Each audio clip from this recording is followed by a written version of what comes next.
Salut tout le monde, ici Lojan09 et aujourd'hui je vais faire un nouvel épisode des 5 choses à savoir. Et aujourd'hui je vais m'attaquer à un manga qui n'a que 5 tomes apparus actuellement. Et c'est pas des conneries, il y a vraiment que 7 tomes. Alors d'après vous, c'est lequel?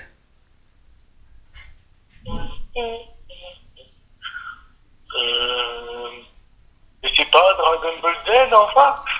Dragon Ball Z a plus de 5 tomes, non, je vais m'attaquer à la licence One Punch Man. Ouais, champagne. Je te le fais par dire la voix. Donc, j'ai prévu 5 sujets assez lourds. Et vous allez me haïr pour ces 5 sujets.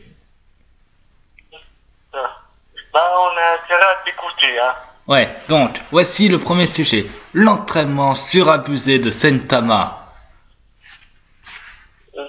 Pourquoi l'entraînement abusé? Il a fait que 3 ans. Et alors? Justement, non. Si on lit bien sur le tome 2 du manga, quand il parle à la créature dans le laboratoire, il dit justement cette phrase que 1 an et demi après pendant qu'il avait commencé son entraînement, il avait trouvé 2 changements. Il est chauve. Il a perdu tous ses cheveux, il est devenu super puissant. Donc je suis désolé, mais attendez, je place bien. Voilà. Ça c'est la page où il l'explique. Et ça c'est la page où il dit qu'il avait fait pendant 1 an et demi. Donc je dis que c'est surabusé parce que en fait, il n'a fait qu'1 an et demi d'entraînement. Il pouvait carrément devenir un héros en 1 an et demi, pas en 3 ans. Oh. Et oui, donc, en fait, ce mec s'est beaucoup trop entraîné. Il a voulu crever, en fait. Il voulait se donner la mort parce qu'il pensait pas réussir. En gros, il voulait attraper le cancer. En gros, c'est ça, la voix off. Ah. Ouais. Donc, ce sujet... Voilà pourquoi il est chauve. Ouais, donc ce sujet fait, on passe au prochain sujet. Les clins d'œil aux autres univers. Je vais m'expliquer. Dans le tome 1, nous avons vu un certain Piccolo arriver. Alors, on va te dire normal, parce que cette espèce d'extraterrestre, il a 2 antennes comme Piccolo Oui. et vert.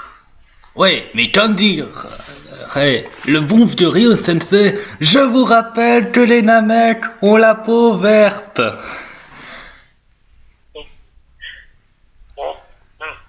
Ensuite, l'autre clin d'œil, c'est par rapport au chevalier du Zodiaque. Ah bon, il y a un rapport avec un clin d'œil du chevalier Zodiac? Ben oui, l'élève de Saitama, il s'appelle comment? J'en ai aucune idée. Mais c'est pas le cyborg? En fait, l'élève de Saitama se fait appeler, si je me trompe pas sur le manga, il se fait appeler Genos, qui veut dire, je suis désolé, ça fait Gémeaux. Donc, Génocide? Non, je rigole. ça pourrait être son nom complet, mais ça fait plus penser aux Gémeaux dans le signe astrologique. Ou Gémeaux, le magasin. Aussi, mais c'est un clin d'œil. Ensuite, nous avons un clin d'œil à l'hérisson le plus rapide du monde, Sonic. Oui, classique, un hérisson qui se transforme en Super Saiyan, qui fait un clin d'œil à DBZ aussi. Ouais, sauf que Sonic, c'est un ninja. Ninja. Oui, un ninja. Désolé pour ce bruit, c'était rien. Pourquoi on appelle pas Sonic un ninja? Parce que son nom, c'est Sonic le Foudroyant. Et je ne plaisante pas, il a été présenté comme ça. Ouais. Ouais. J'essaie de vous retrouver la page, alors où il se présente. C'est par où? En tout cas, j'ai temps de faire les autres clins d'œil. Nous avons aussi le clin d'œil à Kirby.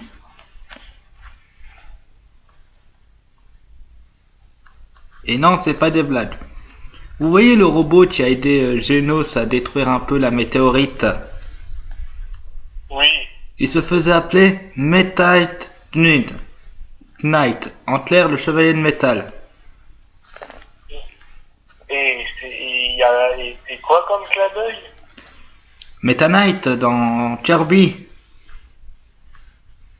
Oh. Ouais. Ça y est, je l'ai retrouvé. Il se présente lui-même comme ça. Il se dit faire appeler, je place bien, Sonic le foudroyant. Et comment tu peux savoir que c'est des clins d'œil? Tu peux faire ça par hasard, hein? J'ai cherché. Dans ta main, on a le clin d'œil aux Namek qui ont à la peau verte. Ouais. Dans ton dôme, on a le clin d'œil à Sonic. Dans ton 3, on a bien sûr le clin d'œil au très célèbre. Attendez, si je me trompe. Alors, ça doit être dans le. Gémeaux? Ouais, le Gémeaux. Et d'ailleurs, même dans le temps 3, on a une autre référence. Le Metal Knight. Non, ça c'est dans le tome 4. Non, l'autre D'accord. référence, c'est la référence à Bleach. Je sais, le robot a des cheveux roux. Non, en fait, c'est un mec de la classe A qui fait apparaître une épée avec son mouchoir. Ça vous rappelle pas quelque chose dans Bleach quand ils appellent leurs Zanpakuto? Non. Et en plus, il peut changer la forme de son épée. Franchement, un Zanpakuto peut aussi changer la forme de son épée. C'est connu. C'est tout à fait connu. Mais t'es cosy.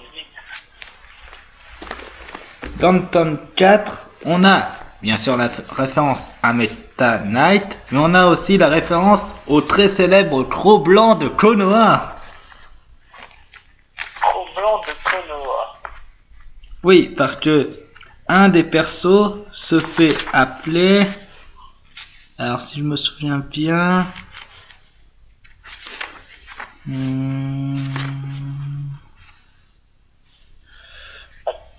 Alors, j'essaie de retrouver son nom, mais en fait, on l'a appelé comme ça parce qu'il a des cheveux aussi blancs que le Croc Blanc. Mais en tout cas, Que le Croc blanc. ouais.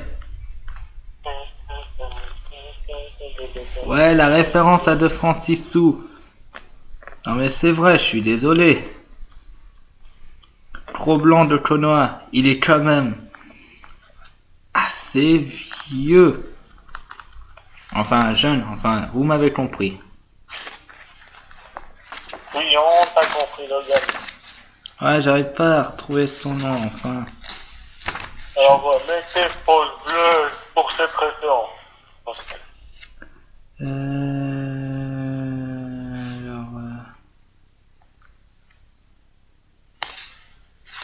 Je sais plus, bon, tant pis, pas grave. Bon, oui, parce que là, ça prend du temps. Sinon, on passe à un autre sujet. Ouais, bon, ensuite, on va passer au prochain truc.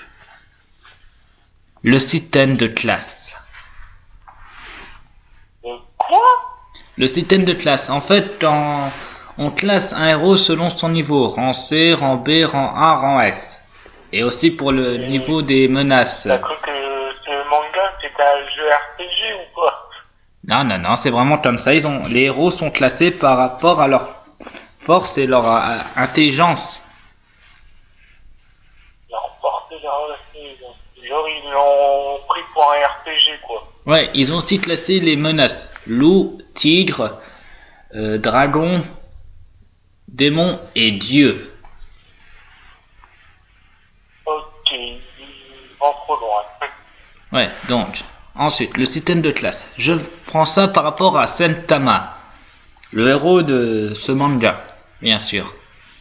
Le héros qui donne un seul coup de poing et qui te one-shot. Oui, en fait, quand il a passé l'examen, dans le tome 3, il a été classé rang C. Rang P. Oui, alors que je suis désolé, il a explosé les records dans toutes les épreuves physiques. Il a juste pas eu le rang S pour une seule raison. Il a eu trop de mauvaises réponses à l'épreuve écrite. On peut dire qu'il a rien dans le crâne. Nul. Et aussi pour les menaces. Genre, une menace qui menace une ville, menace loup. Je suis désolé, mais quand je vois le roi des mers du tome 4 et 5, je l'aurais mis en menace Dieu, que seul Saitama peut vaincre en un seul coup de punch.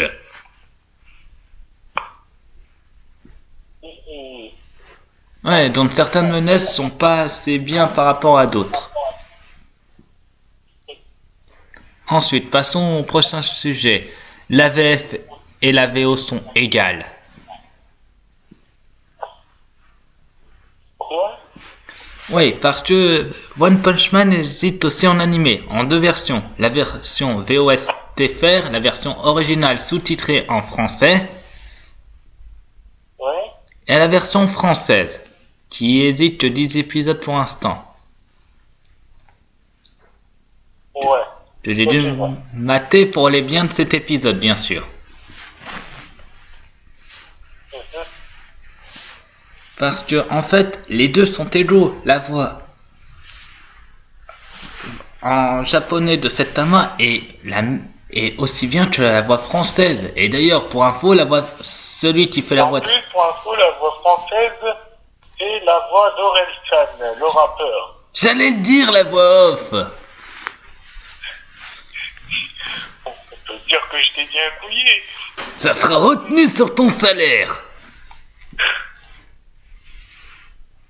Et au moins, je connais des anecdotes. Je peux avoir une augmentation de salaire.